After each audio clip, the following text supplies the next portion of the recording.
Can you get arrested for DUI riding a bicycle?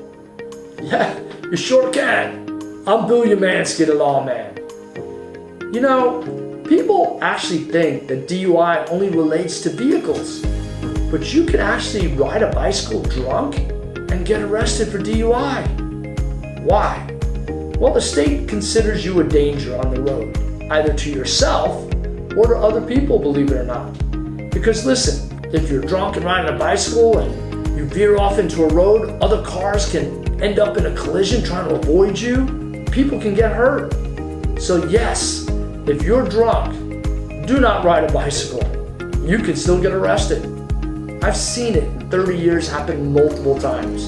And the prosecutors aren't any less easy on bike DUIs than they are car DUIs. If you get arrested or charged with a DUI on a bicycle, and you need any of your questions answered, you give us a call. I'm Bill Umansky, the Lawman, out.